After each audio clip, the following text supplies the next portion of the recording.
Hello everyone, I am Gurudat.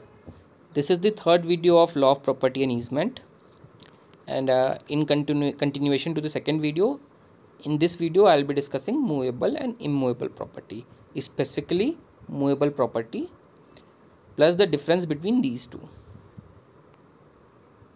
So in the last video we had understood what is the meaning of immovable property, how it has been defined in General Clauses Act, how it has been defined in Registration Act, and how it has been defined in Transfer of Property Act.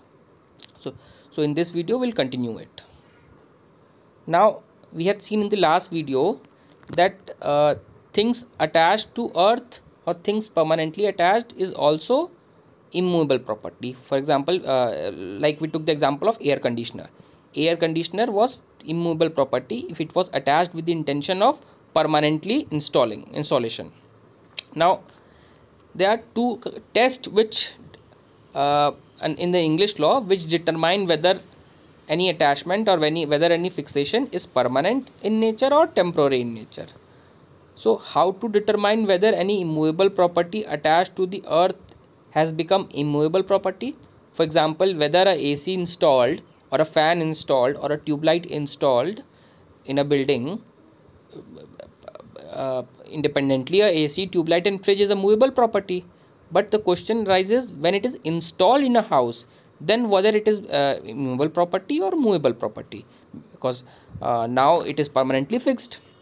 So there are two established tests in English law which determines this question. First, the degree or mode of annexation. Second, the object or purpose of annexation. So degree or mode of annexation, the first test. This rule was laid down in Holland versus Hodgson. If movable property is resting on the land and merely because of its own weight, the presumption is that it is movable property unless contrary is proved. So if there is some brick which is resting on the land, then that will be a movable property. But again,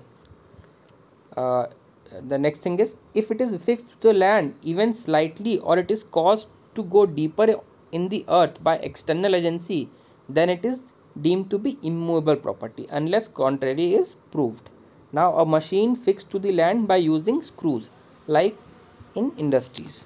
So if you have kept a brick on a land, then that will be movable property unless and until the intention of keeping that brick on that land is to keep that brick permanently. But if the intention is to just temporarily keep that brick on the land, it will be movable property. Similarly, if a machine is kept on the earth without fixing it, without intention of keeping it permanently, like a generator, they can be a movable generator, a permanent generator. You must have seen that there is a small generator which can be carried from one place to another, like you do in marriages, and there is a permanent generator in some school and colleges which is fixed in a place with the intention of permanently keeping it there. Now the generator which is permanently kept and fixed with screws, that is immovable property. But if the generator is movable, then it will be a movable property. So degree or mode of annexation is very important to determine whether something is movable or immovable. Now second test is object or purpose of annexation. Again, whether the purpose was to enjoy the chattel, movable property, or permanently benefit the immovable property. Some crushed stones were deposited on land so that it can be transported elsewhere in a few days. Here the intention object is to keep the stones permanently. They are to be enjoyed independently of the land on which they are deposited. Alright. So if some bricks are kept on a piece of land with the intention that after few days they will be carried at somewhere else and used at some other place, then those bricks will be movable property. But if some bricks are kept with the intention of making a boundary, for example, at some places stones are used for making boundary without using cement, but although those stones independently are movable property, but if the intention are to keep those stones to form a boundary, then those stones will become immovable property. Alright, because the intention of keeping those stones at that particular place was to permanently fix those stones on that particular place, and therefore it becomes immovable property. Therefore, intention is very important in this whether in determination whether something is movable or immovable property. One more rule: house owner fixing a fan is permanent. It is deemed that when the owner of the land does some fixture, he intends to retain that fixture indefinitely. So if a house owner is installing a fan, it is of permanent nature and therefore a immovable property.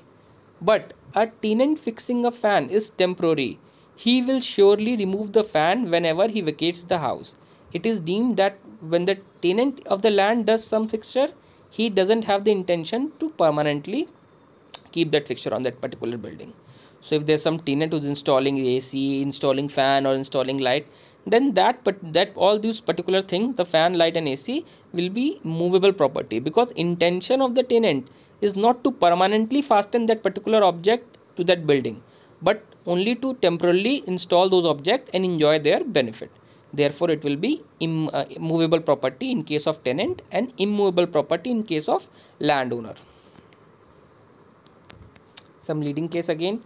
If you want, you can study these cases. We have already covered Anand Behera, Shantabai versus State of Bombay, State of Orissa versus Titagur Paper Mills, Anand Behera versus State of Orissa, Firm Chotabhai Jethabhai Patel versus State of MP. If you want, you can search these cases and study. Now land, again a quick revision. Land, earth below and above, these are immovable property. Benefits to arise out of land, profit appendre, benefits and interest, both are included. Things attached to the earth or permanently fastened to anything attached to the earth. Test कौन सा होता है इसका? The test is doctrine of fixation or purpose or intention. We have to see either what was how the object was fixed and what was the purpose of fixing that object. So these three things will be included in immovable property. Now let's talk about movable property. Again, Transfer of Property Act does not define movable property. General Clauses Act says that property of every description except immovable property is movable property. So General Clauses Act simply define that anything which is not immovable property is movable property. Example: royalty, machinery not attached to earth, a decree of arrears of rent, government promissory notes. Government promissory notes will include your notes which you use for the simple cash, standing timber, growing crops, grass. All these are movable property. Let's see some cases. Bamadev Panigrahi versus Manorama Raj. Cinema equipments like projectors, diesel engine installed on a tenanted land temporarily are movable property. Even if the equipments are fixed strongly, the land was taken on mortgage. Hence, we can infer that the equipments will be fixed only till the terms of mortgage lasted. So again, you must be very clear by now that if the intention is to only temporarily install, then that will be movable property. This was also held in Bamadev Panigrahi versus Manorama Raj case. Now let's see another case. Duncan's Industries Limited versus the State of UP. Again, the court held that intention of the party fixing the equipment should be considered. Whether the intention was to have the equipment permanently or temporarily, that is very important. This depends on whether the immovable property is his own or is taken on rent or lease. Now distinguish between these two properties. This question is often asked in exam. Movable property includes land, benefits to arise out of land, things attached to earth, section 3 of General Clauses Act. In case of immovable property, includes stocks, shares, growing crops, grass, things attached to or forming part of land and which are agreed to be. All these things are immovable property. If things is fixed to the land even slightly or it is caused to go deeper in the earth by external agency, then it is deemed to be immovable property. If things are resting on the land merely on its own weight, presumption is that it is movable property unless contrary is proved. If the purpose of annexation of a thing is to confer permanent benefit, see permanent benefit, then it is immovable property.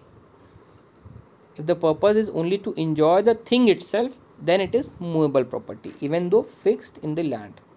Example, hereditary allowances, right of ways, ferries, fisheries, right to collect rent, profits out of immovable property. Example, right to worship, loyalty, decree of sale of immovable property, decree of arrears, all these things.